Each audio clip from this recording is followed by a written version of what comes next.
Well, Kathleen, you started talking about the different, maybe it's the same message, but different ways it's put forward.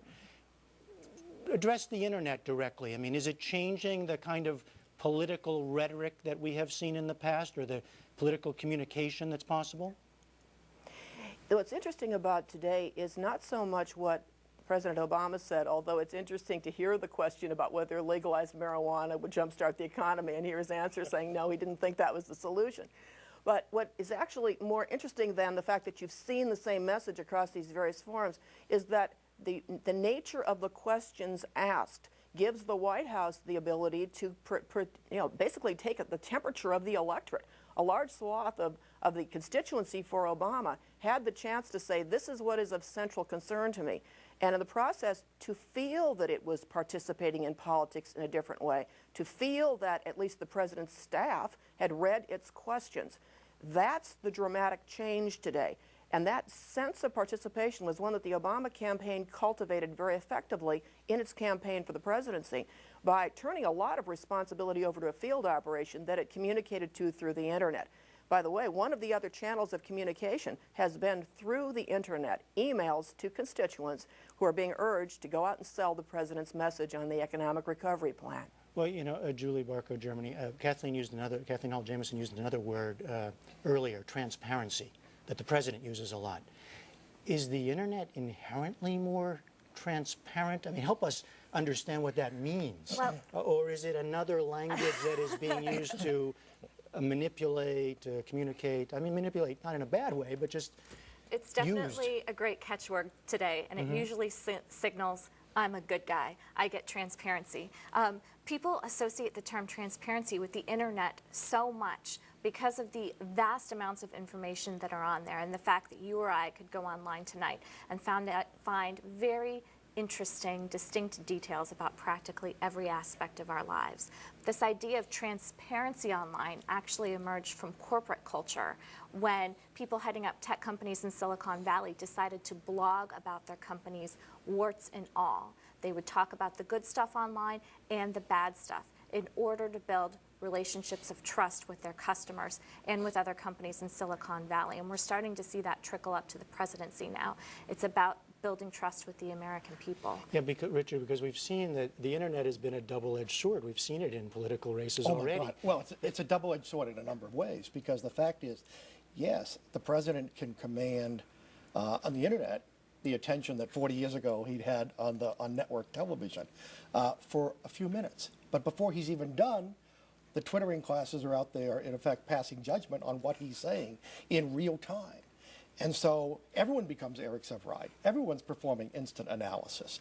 And I think one reason why you see this president moving such an ambitious agenda so early in his presidency is he knows from history that it's tough to get big things done after your first year, but he also understands the nature of the modern media culture in which we live. Does he also learn from history, or might he learn from history, that there's the potential for overexposure? The single greatest danger, I think, confronting the modern presidency are all those satellite trucks parked figuratively around the White House. Presidents come into our homes 24/7. They use up our affections, like most house guests. And 4 years is a long time for that kind of exposure. 8 years is an eternity. So that is a real challenge that every modern president confronts. You know, Franklin Roosevelt understood when he did the fireside chats. People think he did it every week. He delivered 30 in 12 years. He understood the dangers of overexposure. Kathleen Hall Jamieson, what do you think about this notion of overexposure? I was just thinking about the NCAA brackets. You know, we see it this year.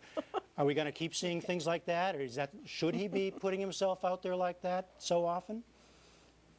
You know, the people who are saying overexposure are the ones who are paying very close attention to multiple channels of communication. I bet those people who are the media elites, the pundit class, and the scholars who spend their time studying this, tuned to new forms of communication in order to keep watching the president as he moved across these alternative venues. He's not overexposed with the American people. They aren't following politics that closely. They're not watching 24-hour-a-day news to see that you're seeing him, it seems, practically every morning on the cable stations making some kind of an announcement from the Oval Office or meeting with some foreign head of state. They're occasionally catching him in the venues that they're watching. They're occasionally turning into parts of the joint speech to the joint session of Congress.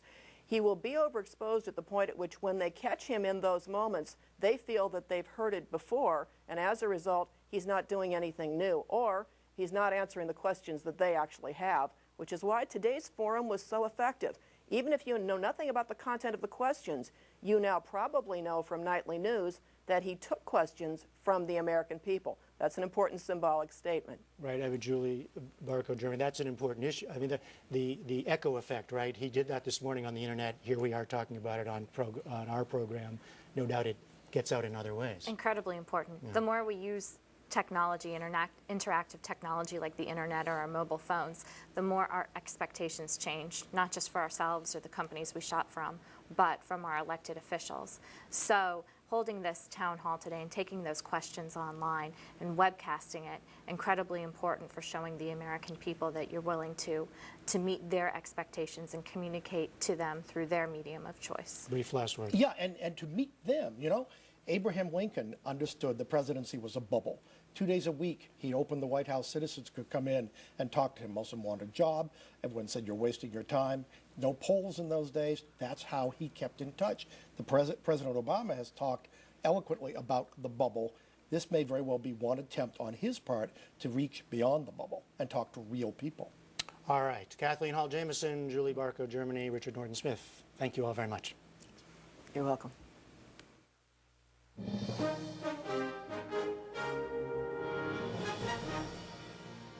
And again, the major developments of this day: the Obama administration outlined proposals to regulate hedge funds, large insurance companies, and others outside the banking industry. And the president planned to announce his new policy for Afghanistan tomorrow. It was widely reported he'll deploy 4,000 more U.S. troops to train Afghan forces.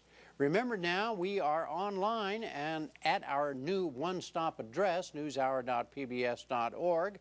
Tonight you can get more details on the Treasury Department's regulatory reform plan. You can find a link to Minnesota Public Radio's coverage of the Midwest flooding, and you can listen to President Obama's virtual town hall meeting. Remember, the NewsHour is available whenever you want it at newshour.pbs.org. We'll see you online and again here tomorrow evening with Mark Shields and David Brooks, among others. I'm Jim Lara. Thank you and good night.